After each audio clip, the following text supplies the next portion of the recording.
नमस्कार दोस्तों, स्वागत है आपका मैथमेटिक्स में। Good morning to all, welcome to mathematics. So you know very well about that. Lastly we saw there were some topic based on our complex number. Which one? Modulus of complex number, then argument of complex number. Okay. Then उसके बाद मैंने आपको जो अभी कल जो video send किया था, कौन सा वीडियो लेक्चर, जिसमें मैंने आपको पूरा का पूरा एक्सरसाइज 1.1 का डाउट सेशन पूरा क्लियर किया था। Okay, hope so all of you understand that last video lecture, और आप लोगों ने आपका एक्सरसाइज 1.1 कंप्लीट किया होगा, अच्छे से लिखा भी होगा। I know that. अगर आपका पूरा का पूरा पोर्शन 1.1 का कंप्लीट है, then please send me on that my personal WhatsApp number. Okay, so all of you clear that? अगर क्लियर है तो मुझे प्लीज कमेंट कीजिएगा कि yes sir I can understand. Okay, जब भी आप वीडियो देखते हो और अगर आपको वीडियो पसंद आता है या फिर आपको समझ में आता है ना, तो आपको एक कमेंट करना पड़ता है, क्योंकि आपका जो फीडबैक होता है ना, that's my confidence. You know very well about that कि your feedback is my confidence, don't forget that. Okay, चलिए बढ़ते आगे। आज हम पढ़ेंगे क्या? Properties of that modulus function या फिर modulus of complex number and properties of argument of complex number आज पढ़ेंगे। ओके, हालांकि ये जो टॉपिक था ना, वो हमें लास्ट में ही कवर करना था, पर हमारा जो वीडियो था ना वो बहुत बड़ा हो गया था, मैक्सिमम 35 मिनट से भी ऊपर हो गया था। इसलिए मैंने ये जो टॉपिक था ना वो थोड़ा रख दिया, क्योंकि अगर मैं लिया होता तो हमारा वीडियो 1 घंटे से भी ऊपर जाता था फिर। Okay, over the 1 hour. Okay, उससे अच्छा कि मैं इसके लिए आपको स्पेशल एक वीडियो बना दूं ताकि आप आराम से देख सको, और जितना छोटा वीडियो होगा उतना आपको देखने में बोर भी नहीं लगेगा। ओके ना, क्योंकि कुछ बच्चों को बोर भी लगता है देखने में। Okay, so don't be board. Okay, I will make it very interesting. Okay, चलिए बढ़ते आगे, देखेंगे हमारे आज के कॉन्सेप्ट्स क्या होंगे, फिर बढ़ते हैं आगे। और उसके पहले मैं आपको बता दूं बेटा कि आज हमें क्या पढ़ना है, properties of modulus and properties of argument. पर आपको पहले मॉडुलस का पूरा पोर्शन रिवाइज करना पड़ेगा जो हमने लास्ट में पढ़ा था। ओके, देन उसके बाद आपको साथ ही में आर्गुमेंट मतलब क्या होता है वो भी पढ़ना पड़ेगा। आर्गुमेंट को हम क्या बोलते हैं? एम्पलीट्यूड भी बोलते हैं, देन उसको एंगल थीटा भी बोलते हैं। इस तरह से आपको सारे के सारे पोर्शन आपको पहले क्लियर करने पड़ेंगे, तभी आपको प्रॉपर्टी समझ में आएगी। ओके, सो बट बेटा बढ़ते हैं आगे, पढ़ेंगे आज का हमारा सेशन क्या होगा। So first of all we turn on दवर concept. So first of all I make myself mister India. It means मैं पहले अब गायब हो जाऊंगा, क्योंकि आपको अगर मैं दिखूंगा स्क्रीन के ऊपर तो मुझे पढ़ाना मुश्किल हो जाएगा। ठीक है, अगर मैं यहाँ से वहाँ से यहाँ, मतलब इधर चला मैं उधर चला, इस तरह से अगर मैं इधर से उधर होगा ना, तो फिर आपको पढ़ाने में मुझे दिक्कत हो जाएगी। ठीक है, इससे अच्छा कि मैं मिस्टर इंडिया हो जाऊँ और आपको मैं अच्छे से स्क्रीन के ऊपर पढ़ा दूँ। अगर आपको कोई डाउट होता है तो प्लीज़ टेल मी, घबराना मत। ओके, अगर आपको कोई डाउट होता है ना तो आप पूछिए। ओके, बिंदास से पूछिए कि सर मुझे इसमें डाउट है, मुझे व्हाट्सएप मैसेज कीजिए कि सर मुझे इसमें डाउट है। अगर आप लोग कमेंट में नहीं बता सकते तो आप मुझे मैसेज करो व्हाट्सएप पे पर्सनली कि सर मुझे इस पोर्शन में डाउट है, उसका स्क्रीनशॉट निकालो और मुझे सेंड कर दो। देन मैं आपको वो पूरा का पूरा डाउट आपका क्लियर कर दूंगा। ओके, मेरा वो काम है, पर दैट्स योर रिस्पॉन्सिबिलिटी कि आपको मुझे पूछना चाहिए, मुझे बताना चाहिए कि आपको क्या क्या नहीं समझता है। ओके, और अगर आपको समझता है that's very good. Okay, that's my win. Okay, वो मेरी जीत होगी अगर आपको समझता है तो। Clear? So we turn on the today sessions. Welcome to all in mathematics. बढ़ते हैं आगे। सो बेटा please make your video quality high and use headphones, क्योंकि आप लोग अगर हेडफोन यूज नहीं करोगे तो फिर क्या होता है ना कि आपके घर के सराउंडिंग में, ओके, आप जहाँ बैठते हो ना क्लास देखने में या फिर क्लास करने में, तो वहाँ सराउंडिंग में आपका गांव में रहने वाले इंसान की मुझे हालत पता है कैसी होती है ना, कि फिर गांव के बाहर, हमारे घर के बाहर लोगों का चिल्लाना, इधर उधर से गाड़ियाँ आना या फिर ट्रैवलिंग का आवाज़ आना, इस सब आवाज़ से क्या होता है ना, फिर घर का टीवी का आवाज़, इससे इंसान पूरा का पूरा फोकस जो है ना वो डाइवर्ट हो जाता है। ओके, फिर आप डिस्ट्रैक्ट हो जाते हो। इससे अच्छा आप हेडफोन यूज़ करो, डायरेक्टली आपका कनेक्शन कहाँ होगा? माइंड के साथ होगा। किसका? हेडफोन का। आपको पता है जब भी आप हेडफोन लगाते हो कान में, तो उसका पूरा का पूरा साउंड आपके पूरे ब्रेन के ऊपर क्या करता है? हार्म अप करता है। ओके, जिससे आपका जो भी आपको सुनाई देगा ना वो पूरी तरह से आपके दिमाग में फिक्स हो जाएगा। ओके, पर सिर्फ दिमाग में फिक्स नहीं रखना, आपको उसको लिख के भी रखना है। ओके, लिख के भी देखना है। It means practice make man perfect. Okay, देखिएगा आज हमें क्या पढ़ना है। Today we learn about the, first of all आपको कॉन्सेप्ट पढ़ाऊंगा कि कॉन्सेप्ट क्या क्या होंगे, देन उसको मैं फॉलो करूंगा। मैं मतलब हम लोग फॉलो करेंगे। ओके, चलिए बढ़ते हैं आगे। सो नाउ सी हियर बेटा, first of all we learn what is it. First पढ़ेंगे हमारा properties of modulus of complex number.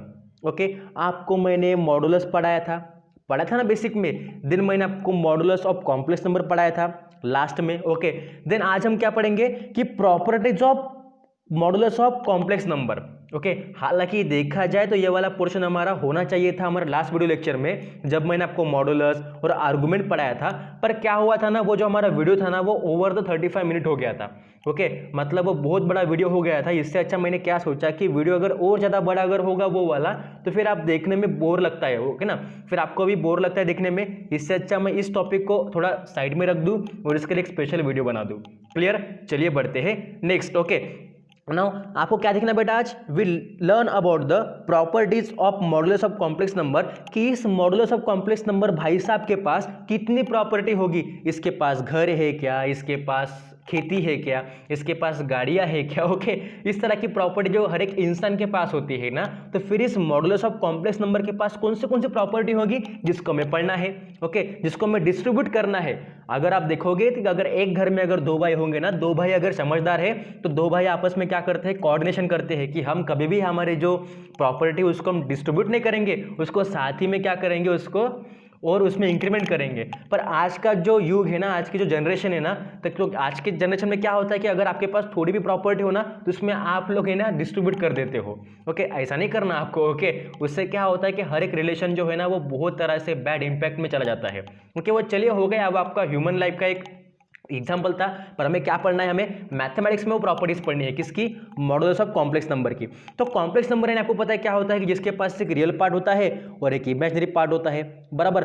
पर अगर आप मॉडुलस ऑफ कॉम्प्लेक्स नंबर पढ़ते हो तो आपको मैंने पढ़ाया था कि किसी भी मॉड के अंदर पहले आप क्या लेते हो, एक स्मॉल z, मतलब that complex number, it means modulus of complex number. Okay, फिर आप इसे क्या बोलते हो, स्मॉल r भी बोलते हो। आपको मैंने पढ़ा था लास्ट में कि mod of r is also known as the small r। Okay, और इसका फॉर्मेट क्या है, in under root a square plus b square. Okay, मतलब जो भी आपकी रियल की वैल्यू होगी वो उसका भी स्क्वायर, और साथ ही में जो आपका इमेजिनरी के साथ जुड़ा हुआ जो नंबर होगा उसका भी स्क्वायर, और दोनों का स्क्वायर किसके अंदर होगा, स्क्वायर रूट के अंदर, जो कि एडिशन के फॉर्म में होगा। क्लियर? इतना मैंने आपको पढ़ाया था। देन नेक्स्ट पढ़ेंगे हम क्या, properties of argument of complex number. अभी आपको डेली लाइफ में आपने देखा होगा कि आपका दोस्त आपसे आर्गुमेंट करता है कि नहीं, आपने अगर बोला कि नहीं भाई मेरा सही है, तो वो क्या बोलता है, नहीं तेरा सही नहीं है, मेरा सही है। इस तरह से खुद के एक दूसरे को आर्गुमेंट करना होता है ना। तो उस आर्गुमेंट को हम कहाँ पे पढ़े थे, हमने कॉम्प्लेक्स नंबर में पढ़ा था कि जब भी हम किसी भी कॉम्प्लेक्स नंबर को लेते हैं तो आर्गुमेंट किसके साथ करता है, एंगल के साथ। समझ में आ रहा? मतलब जब भी आप आर्गुमेंट पढ़ते हो ना, तब आर्गुमेंट को क्या बोलते हो, आर्गुमेंट ऑफ जेड को also you say that also amplitude of Z, जिससे आप थीटा भी बोलते हो। ये तीनों एक दूसरे से क्या करेंगे, आर्गुमेंट, ठीक है। पर तीनों का मीनिंग एक ही है कि argument of Z also denote the angle, then amplitude of z also denote the angle, and theta is an obviously angle. Okay, clear?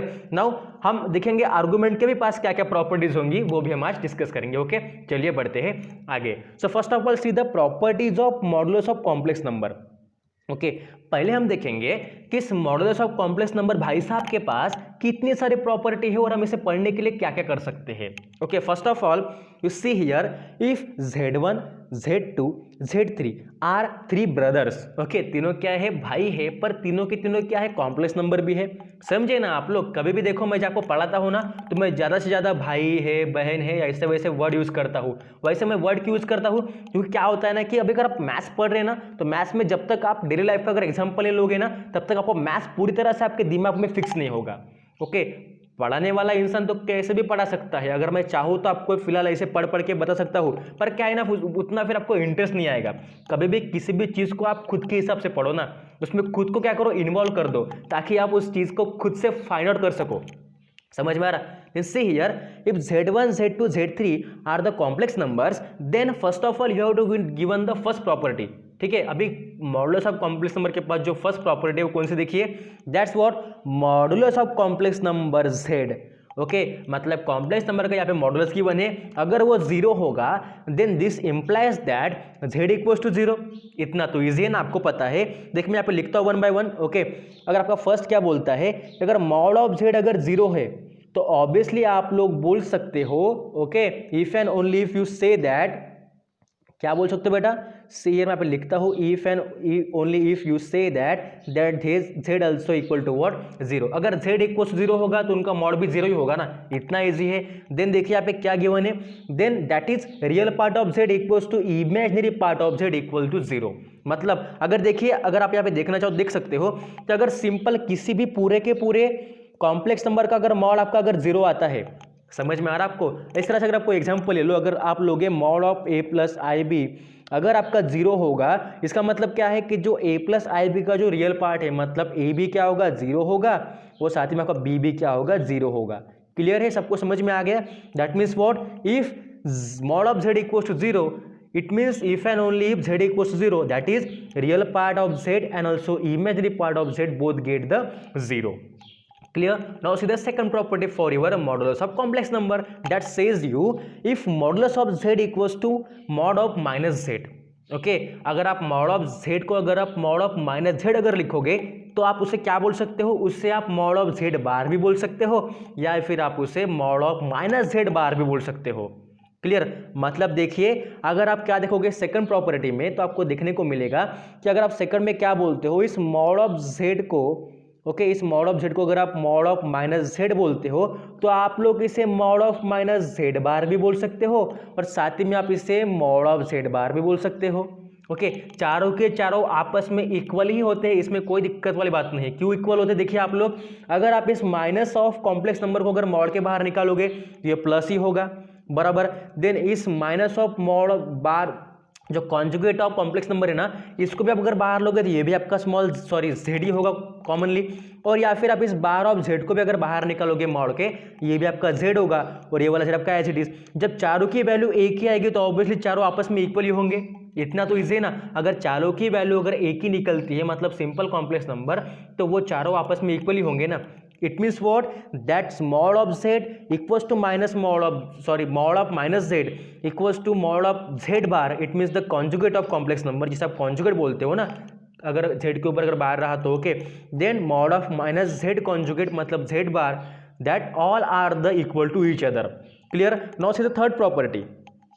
Third property says you कि अगर किसी भी मॉड के बाहर अगर माइनस सिंबल रहा, हमने यहाँ पे क्या देखा कि मॉड के अंदर था या मॉड के बाहर है, अगर minus of mod of Z होगा तो वो क्या होता है, कभी भी रियल ऑफ जेड से क्या होता है, छोटा होता है या फिर इक्वल होता है। इट मीन्स, और वो क्या होगा आपका less than equal to what also mod of z. ठीक है, मतलब इसका मीनिंग क्या है, देखो सिंपल सा फंडा है कि आपका जो रियल ऑफ जेड होता है ना, देखिए थर्ड प्रॉपर्टी आपको क्या बोलना चाहती है कि जो भी आपका रियल पार्ट होता है किसी भी कॉम्प्लेक्स नंबर का, समझ में आ रहा है आपको, जो भी आपका रियल पार्ट होता है ना किसी भी कॉम्प्लेक्स नंबर का, वो लाई करता है किस किस के बीच में, minus of mod of z के और साथ ही में plus of mod of z के। ओके इसके बीच में क्या लाई करता है आपका real part of complex number का। ओके एक तो क्या होगा, वो दोनों से छोटा या बड़ा होगा, और साथ ही में दोनों को इक्वल भी होगा, क्योंकि आपको पता है ना रियल नंबर आप क्या करते हो, रियल नंबर में आप नेगेटिव नंबर भी लेते हो, पॉजिटिव भी लेते हो, तो इस तरह से आपका जो रियल नंबर होगा ना वो लाई करेगा दोनों के बीच में, मतलब minus of mod of Z and plus of mod of Z. Clear? इतना इजी है। क्लियर बेटा? देन नेक्स्ट देखिए कि इसी तरह से आपका जो इमेजिनरी भी होगा ना, वो भी सिमिलरली आपका minus of mod of z और plus of mod of z के बीच में क्या करेगा, लाई करेगा similarly. Clear that? Okay now see the fourth property. Fourth property बहुत ही ईजी है कि अगर आप जेड ऑफ जेड बार अगर लोगे, इसका मतलब क्या होता है, मॉड ऑफ जेड का होल स्क्वायर होता है। क्लियर? अगर आपको इसको वेरीफाई करना है तो आप लोग एक काम करो, कोई भी एक कॉम्प्लेक्स नंबर उठा लो, मतलब z equals to a plus i b, फिर उसका यहाँ पे z पुट करो, उसका कॉन्जुगेट यहाँ पे पुट करो, और आप लोग चेक करो कि फिर मॉड ऑफ z का होल स्क्वायर आता है क्या। अगर ऐसा पॉसिबल है तो आपके पास जो भी आप प्रॉपर्टी के बने वो क्या होंगी, आपके assumption is obviously correct. Clear? So बेटा ये आपका हो गया चार प्रॉपर्टीज। ओके कौन सी, z of z bar equals to mod of z whole square होता है। कोई भी चीज ध्यान में रखो कि अगर आपके पास, ये आपकी बेटा फोर्थ प्रॉपर्टी है, सिंपल कॉम्प्लेक्स नंबर है और उसके मल्टीप्लाई में वही कॉम्प्लेक्स नंबर का कॉन्जुगेट, इसका मतलब क्या होता है, मॉड ऑफ जेड का होल स्क्वायर होता है। क्लियर? समझ में आ गया आपको? Then now we turn on the our fifth property. कौन सी? देखिए कि अगर मॉड के अंदर अगर दो कॉम्प्लेक्स नंबर किस में है, मल्टीप्लाई में, तो आपस में सेपरेट हो सकते हैं ना। Okay it means mod of z1 into z2 equals to mod of z1 mod of z2। ये तो इजी कॉम्पैक्ट है। ओके इजी पोर्शन है। देन देखिए फिजिक्स वाला क्या बोलते हैं आपको कि वही अगर आपका डिवीजन में रहा कि mod of whole mod of z1 by z2, okay पूरे मॉड के अंदर आपका एक डिवीजन फॉर्मेट है, कौन सा, z1 बाई z2, इसका मतलब उसको आप सेपरेट कर सकते हो किस तरह से, mod of z1 divide mod of z2, but आपका जो डिनोमिनेटर होगा z2 is not equal to 0, क्योंकि आपको पता है डिवीजन में अगर आपका डिनोमिनेटर अगर 0 होता है तो वो ऑब्वियसली आपका इन्फिनिटी हो जाएगा, फिर वो पॉसिबल ही नहीं होगा ना। Okay now see the our seventh property. Okay that says you, जो आपको बोलती है, क्या बोलती है बेटा कि mod of z1 plus z2 is less than equal to mod of z1 plus mod of z2। Okay इसमें देखिए यहाँ पे क्या दिया है कि अगर आप किसी भी मॉड के अंदर दो कॉम्प्लेक्स नंबर का आप एडिशन करते हो तो एक तो वो छोटे होंगे वो उसके सेपरेट पार्ट के साथ या फिर इक्वल होंगे, पर वो एक तो सिमिलरली क्या नहीं हो सकते, बड़े नहीं हो सकते। मतलब देखिए क्या क्या है यहाँ पे कि mod of Z1 plus Z2 is less than Z1 plus Z2, मतलब mod of Z1 plus Z2 या फिर equal to mod of Z1 plus Z2। Clear. Now देखिए एट प्रॉपर्टी कि अगर उसी तरह से अगर आप क्या करोगे किसी भी मॉड के अंदर आप अगर एडिशन लोगे दो कॉम्प्लेक्स नंबर का Z1 प्लस Z2 और उस मॉड का अगर आप होल स्क्वायर अगर लोगे तो क्या होता है, सिंपल उस फर्स्ट कॉम्प्लेक्स नंबर का होल स्क्वायर मॉड के साथ और सेकंड का भी होल स्क्वायर मॉड के साथ। इट मींस और ऑल्सो आपका 2 times real part of Z1 and the conjugate of Z2। Clear. ये बेटा सब फार्मूले हैं आपके, ठीक है ना, जो प्रॉपर्टी ना वो आपके फार्मूले होते हैं, आप वेरीफाई करके देखो खुद के हिसाब से। वेरीफाई करना कोई इंपॉर्टेंट बात नहीं है इसके लिए, क्योंकि आपको कहीं पूछेगा नहीं एग्जाम में, पर आपको अगर चाहे तो आप लोग इस फार्मूले को याद रखो, इस प्रॉपर्टी को याद रखो, ताकि आगे जाके आप जब भी एग्जाम्पल सॉल्व करोगे तो आपको कोई दिक्कत नहीं होगी। क्लियर। नाउ देखिए बेटा 9th वाली क्या बोलते हैं आपको कि that's your Z1 minus Z2। Mod के अंदर अगर आप Z1 माइनस Z2 का होल स्क्वायर लोगे, मतलब modulus of Z1 minus Z2 whole square, it means mod of Z1 का whole square plus mod of Z2 का whole square minus of real part of Z1 into Z2 का बार। Okay मतलब देखिए दोनों को अगर आप देखोगे यहाँ पे प्लस है, यहाँ पे माइनस है। ओके दोनों के लिए सिमिलर आंसर है, सिंपल यहाँ पे प्लस है, यहाँ पे माइनस है। अगर प्लस रहा तो यहाँ पे प्लस आएगा, यहाँ पे माइनस हो, यहाँ पे 2 के आगे क्या रहेगा, माइनस रहेगा। क्लियर। देन देखिए 10th वाली कि mod of Z1 plus Z2 का अगर होल स्क्वायर है और साथ ही में उसके एडिशन में अगर mod of Z1 minus Z2 का अगर होल स्क्वायर है, इसका मतलब क्या होता है 2 times in the bracket mod of Z1 का whole square plus mod of Z2 का होल स्क्वायर। ये बड़ा सिंपली आपके सिंप्लिसिटी के साथ फार्मूलेज है या फिर प्रॉपर्टीज है, आप इसे पढ़ो अच्छे से। देखो कि किसी भी दो कॉम्प्लेक्स नंबर का अगर आप मॉड लोगे जिनका होल स्क्वायर होगा और उसके एडिशन में वही दो कॉम्प्लेक्स नंबर का अगर आप क्या लोगे सब्ट्रैक्शन जिनका भी होल स्क्वायर होगा, तो इसका मतलब क्या होता है 2 times in the bracket that first complex number का whole square with mod and plus second complex number का भी whole square with modulus. Clear. Then देखिए बेटा आपकी last property in the mod AZ1 minus BZ2, A and B are the real numbers। Clear. आपका अगर कोई भी अगर आप ये क्या है देखो AZ1 इज द वर्ड, ये आपका हो गया बेटा स्केलर मल्टीप्लिकेशन। कौन सा स्केलर, आपको मैंने क्या पढ़ाया था, स्केलर मल्टीप्लिकेशन क्या होता है, किसी भी कॉम्प्लेक्स नंबर को आप किसी भी नंबर से मल्टीप्लाई कर सकते हो। तो आपने Z1 को किससे मल्टीप्लाई किया, A से किया, Z2 को B से किया, तो obviously that's the scalar multiplication. Okay that's why the mod of AZ1 minus BZ2 whole square plus mod of BZ1 प्लस AZ2 होल स्क्वायर। ओके देखिए यहाँ पे हमने A से Z1 को किया तो यहाँ से A से Z2 को किया, यहाँ पे B से Z2 को किया तो यहाँ से B को Z1 से किया, पर दोनों के बीच में सिंबल चेंज है, यहाँ पे प्लस है यहाँ पे माइनस है। इनका बेटा मतलब क्या होता है, that means the formulation is your what कि A square plus B square in the bracket first complex number का मॉड के साथ whole square plus mod of Z2 का whole square. Okay where your AB belongs to real number. Okay ये बेटा simple आपके कुल मिला के 11 आपके पास क्या थी बेटा properties for your modulus of complex number, जो हमने कुल मिला के 11 प्रॉपर्टी यहाँ पे पढ़ी है। अगर आपके पास कोई भी अगर 3 कॉम्प्लेक्स नंबर हो गए Z1 Z2 Z3 तो उसके लिए हम कुल मिला के कितनी प्रॉपर्टी पढ़ सकते हैं, 11 प्रॉपर्टी पढ़ सकते हैं। ओके इट मीन्स आपके पास कोई भी अगर 3 कॉम्प्लेक्स नंबर है तो उसके लिए आपके कुल मिला के 11 प्रॉपर्टी पॉसिबल है, ये आपने अभी पढ़ा है। Okay clear. Now we turn on the next concept which one, that properties of argument. Okay अभी तो हमने प्रॉपर्टी ऑफ मॉडुलस पढ़ा, अभी पढ़ेंगे प्रॉपर्टी ऑफ आर्गुमेंट क्या होंगे। Okay it means first says you कि argument of Z1 into Z2।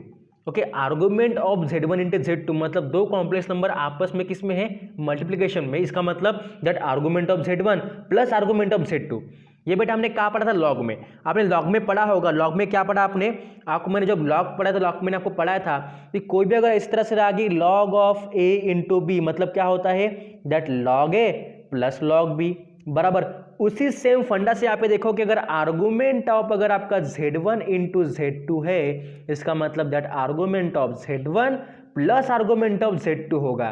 Clear. मतलब अगर कोई भी अगर दो नंबर आपस में मल्टीप्लाई हमें किसके साथ, आर्गुमेंट के साथ, और जब वो क्या होंगे सेपरेट अगर होंगे तो उनके बीच में क्या आएगा, आपका प्लस आएगा। Clear. That's why your argument of Z1 into Z2 equals to argument of Z1 plus argument of Z2। Clear. और अगर आपका आर्गुमेंट के साथ अगर आपका डिवीजन फॉर्मेट है किसी भी दो कॉम्प्लेक्स नंबर का, it means argument of Z1 divide argument of Z2, तो इसका मतलब क्या होगा, उनके बीच में क्या आएगा, अभी माइनस आएगा ना ऑब्वियसली। ओके अगर इंटू रहा तो प्लस आएगा, डिवीजन रहा तो फिर आपका माइनस आएगा। Clear, it means argument of Z1 minus argument of Z2. Now see third one says you argument of Z, किसी भी कॉम्प्लेक्स नंबर का अगर आप आर्गुमेंट लोगे उसके एडिशन में अगर आप उसी कॉम्प्लेक्स नंबर का कॉन्जुगेट अगर आप आर्गुमेंट भी लोगे, इसका मतलब क्या होगा, उसका 0 होगा. क्लियर, इट मीन्स व्हाट, कि आप किसी भी आर्गुमेंट का, किसी भी कॉम्प्लेक्स नंबर का आर्गुमेंट प्लस उसी कॉम्प्लेक्स नंबर का कॉन्जुगेट, मतलब Z बार का भी अगर आर्गुमेंट आप साथ में अगर ऐड करोगे इसका मतलब क्या होगा, 0 ही होगा ना. Clear, simple. Then it means argument of Z into Z bar equal to 0. मतलब अगर आप किसी भी सिंपल कॉम्प्लेक्स नंबर को और उसी का कॉन्जुगेट अगर आप आपस में अगर मल्टीप्लाई करोगे तब वो क्या मिलेगा, 0 मिलेगा. क्लियर. और फोर्थ देखिए कि आर्गुमेंट ऑफ Z बार मतलब क्या होता है, माइनस आर्गुमेंट ऑफ Z होता है. It means argument of 1/Z. अगर आपको माइनस निकालना है तो इसको Z को आपको डिवाइड में लेके जाना पड़ेगा, ये आपने पढ़ा ही है, इसमें कोई दिक्कत वाली बात नहीं है. ओके, कि अगर आपका देखा जाए, देखो मैं यहाँ पे लिख के दिखता हूँ, आपको लिख के दिखाता हूँ यहाँ पे कि आपका जो आर्गुमेंट ऑफ Z बार होता है ना, वो क्या होता है, माइनस आर्गुमेंट ऑफ Z होता है. अगर आप यहाँ से अगर बार निकालोगे तो बार की जगह पे आपका माइनस कहाँ आएगा, आर्गुमेंट के बाहर आएगा. पर यहाँ पे आपको माइनस नहीं चाहिए तो क्या करोगे, सिंपल आर्गुमेंट लिख लो और इस Z को कहाँ लेके जाओ, डिवाइड में, मतलब आपका माइनस का क्या होगा, प्लस होगा.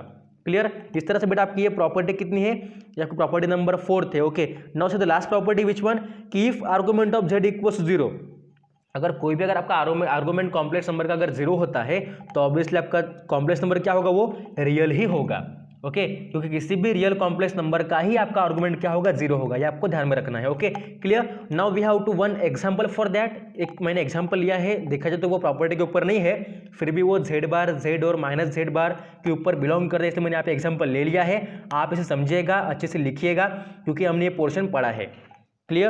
Now see here, represent the complex number Z equals to 1 plus I, Z bar equals to 1 minus I, minus Z bar equals to minus 1 plus I, minus Z equals to minus 1 minus I in the Argent's diagram and hence find their arguments from the figure. हमने urgent diagram पढ़ा था. Okay, हमें यहाँ क्या निकालना है, argument निकालना है, मतलब हमें सिंपल एंगल थीटा निकालना है. एक चीज ध्यान में रखो, आर्गुमेंट निकालना मतलब क्या निकालना, एंगल निकालना ना. ओके, इट मीन्स देखिए सोल्यूशन में क्या लिखा है कि argument of Z is the angle made by the segment OA. देखिए मैं आपको सिंपल बात बताता हूँ. देखिए आपको मैंने जब पढ़ाया था क्या, ट्रिगोनोमेट्री में क्या पढ़ा था बेटा, ऑलरेड एंगल. जब मैंने आपको लिए 2 एक्सिस लिए थे, जिस तरह से 2D लिया था, ये आपका हो गया एक्स एक्सिस, या आपका हो गया बेटा वाई एक्सिस. Okay, clear. ये आपका एक्स और यहाँ पे वाई एक्सिस. अगर मैं यहाँ पे लूंगा, क्या लूंगा, यहाँ पे आपका 0 होता है इनिशियल पॉइंट, यहाँ पे आपको होता है 90 बराबर, यहाँ पे आपको होता है 180, ये मैंने आपको पढ़ाया था, यहाँ पे 270 और यहाँ पे आपका फॉर 1 रोटेशन 360. ओके, कितना बेटा, एक मिनट रुके, मैं इसको अच्छे से लिखता हूँ. कितना, फॉर 1 रोटेशन दैट्स योर 360, जिससे आप क्या बोलते हो, 90 को π/2 भी बोलते हो बराबर, 180 को आप पाई बोलते हो, और 270 को आप 3π/2 बोलते हो, और आप 360 को 2π बोलते हो. ओके, तो बेटा देखिए यहाँ पे हम क्या लेंगे, नंबर्स लेंगे. किस तरह से, यहाँ पे तो होता है हमारा एक्स एक्सिस पे, यहाँ पे राइट हैंड में होंगे आपके, यहाँ पे आपका ओरिजिन, यहाँ पे +1, रुके एक मिनट, यहाँ पे 1 2 3 4 5. क्लियर. और यहाँ पे कोई निगेटिव, मतलब -1 -2 -3. ओके, और यहाँ पे आपके वाई एक्सिस पे देखो, यहाँ पे आपके होंगे पॉजिटिव, मतलब +1 +2 +3 +4, और यहाँ पे नेगेटिव -1 -2 -3. ओके, तो बेटा यहाँ पे आपको सिंपली क्या निकालना है, आपको कॉम्प्लेक्स प्लेन निकालना है. किसके लिए, दिए गए एग्जाम्पल के लिए. मतलब देखिए which example, this one, this example. देखिए इसको मैं थोड़ा बड़ा करता हूँ, एक मिनट रुकिएगा. Okay fine.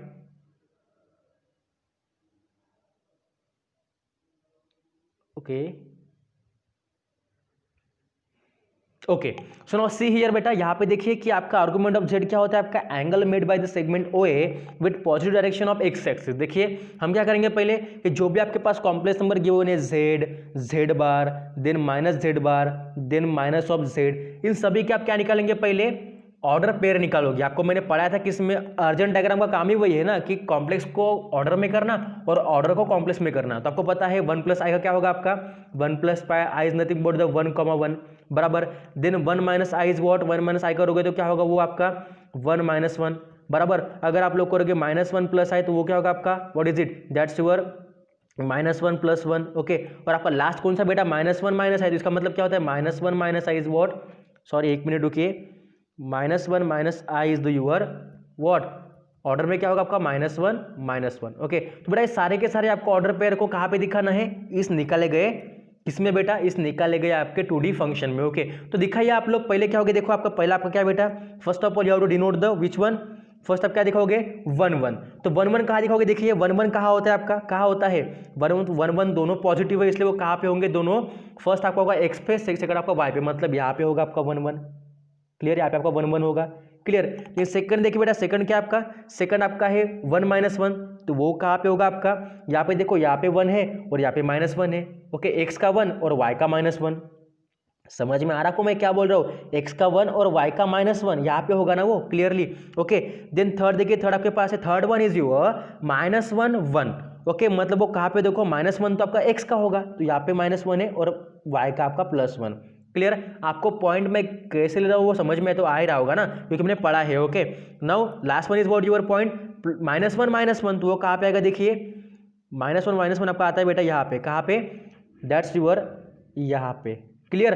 तो बेटा देखिए, आपको चारों के चारों पॉइंट हमने ले लिए, ये आपका हो गया फर्स्ट पॉइंट, मैं इसको ड्रॉ करता हूँ अच्छे से, आपका हो गया फर्स्ट वाला, यहाँ पे बेटा एक कौन सा आपका ऑर्डर पेयर 1 1, ये आपका सेकंड वाला जिसका ऑर्डर पेयर है बेटा आपका what is it, that's your -1 1, ये आपका थर्ड वाला जिसका बेटा आपका ऑर्डर पेयर है -1 1, ओके, और आपका ये फोर्थ वाला जिसका ऑर्डर पेयर है बेटा आपका व्हाट 1 -1, क्लियर बेटा। इस तरह से हमने क्या निकाला बेटा, सारे के सारे ऑर्डर पेयर को निकाले, पर यहाँ पे आपको देखने को मिलेगा कि जो सारे के सारे हमने निकाले ना, वो कहाँ आ रहे, मिडल एट दैट क्वाड्रेंट। देखिए ये जो आपका पूरा क्वाड्रेंट है ना, ये कितने का है, 90 का। ओके, एक क्वाड्रेंट कितने का आपका, एक होता है 90 का, पर उनको अगर आप हाफ करोगे तो कितने का वो होगा, वो 45 का होगा, ये आपको पता है। मतलब ये 45, ये भी आपका हो जाएगा 45 का, ये भी 45, ये भी 45, क्लियर। मतलब देखिए यहाँ पे क्या होता है, सिंपली दैट्स योर व्हाट, दस theta together with r gives the position of the point a in the argand diagram. देखिए मैंने यहाँ पे निकाला है, यहाँ पे आपका जेड आएगा क्योंकि हमने जेड निकाला है यहाँ पे 1 + i के लिए। ऑर्डर पे आपका किसका है, जेड का है ना, मतलब इसको आप ए दे दो, इसको आप बी दे दो, इसको सी और इसको डी आप नाम दे दो, ठीक है, नाम दोगे तो अच्छा होगा, क्लियर। लेकिन देखिए हिंस फ्रॉम द फिगर, इस फिगर को देखने के बाद आप क्या बोलते हो कि that argument of Z, argument निकालना मतलब एंगल निकालना ना। देखिए आप आर्गुमेंट ऑफ जेड मतलब फर्स्ट के लिए, जेड के लिए क्या होगा आपका, देखो यहाँ पे जेड के लिए क्या होगा आपका, मतलब इस जेड के लिए यहाँ पे जेड है ना आपका, क्या होगा आर्गुमेंट 45 होगा, क्योंकि देखो ये बीच में है और 90 का हाफ कितना होता है 45, दैट्स मीन्स आपका जो फर्स्ट है कौन सा, argument of Z is your 45, और 45 मतलब क्या होता है रेडियन में, π/4 होता है। सेकंड देखो यहाँ पे आपका -z⁻ है, ये भी कहाँ पे आपका यहाँ पे 45 है, तो क्या करो इस 90 में ये 45 ऐड कर दो, कितना होगा आपका 135, nothing but 3π/4, that's your -z⁻, clear. Then third one argument of -z, तो क्या करो इस 180 में, यहाँ पे आपको 180 है, यहाँ पे आपको पता है यहाँ पे 180 है, तो 180 में ये 45 ऐड कर दो, यहाँ तक कितना होगा 180 + 45, that's your 225, nothing but the 5π/4, that's your argument of -z। And last thing is what, यहाँ पे भी आपका 45 होगा इतना डिस्टेंस, पर यहाँ पे कितना आपका 270 + 45 how much, that's your 315, nothing but the in the radian form 7π/4। इतना इजी बेटा, हमने सिंपल यहाँ पे आर्गुमेंट मतलब एंगल निकाले हर एक कॉम्प्लेक्स नंबर के लिए, जिनके हमने पहले ऑर्डर पेयर निकाले, फिर उनको अच्छे से डायग्रामेटिकली लिखा, फिर उनको मैंने 90 180 270 और 360 के बीच में आते हैं कि वो चेक किया, फिर उसके हिसाब से हमने आर्गुमेंट मतलब एंगल थीटा निकाला है। ओके, क्लियर बेटा, सबको एग्जाम्पल समझ में आया होगा, all of you understand that, if you all understand that then please comment me on comment box, yes sir I can understand, okay, otherwise tell me, I will clear your all the doubts on our live session, clear। so now beta all of you if you all understand that then please like कीजिएगा, साथ में share भी कीजिएगा, और अगर आप चाहो तो कमेंट तो कर सकते हो, कमेंट कीजिएगा कि सर आई कैन अंडरस्टैंड, अगर आपको समझ में आता है ना देन प्लीज कमेंट में yes sir I can understand. Particularly मैं आपको हर एक चीज़ पढ़ाता हूँ, हर एक चीज़ आपको एक्सप्लेन करता हूँ, इसलिए आपको कमेंट करना जमता ही है, उतना तो बनता ही है ना बेटा। Okay, that's why we have to grow mathematics to mathematics. So most commonly thing is what, please make practice, practice करना है, उसके बाद आपको समझेगा मैं क्या पढ़ाता हूँ। ओके, डायग्राम निकाल के देखो, प्रैक्टिस करो, खुद के हिसाब से कुछ एग्जाम्पल लो, सॉल्व करके देखो, that's more important. So all of you, most valuable thing is what, keep smile that, okay, so all of you thank you for watching my video, keep study, keep smile, take care, okay, bye bye, मिलेंगे next class में, तब तक के लिए शुक्रिया।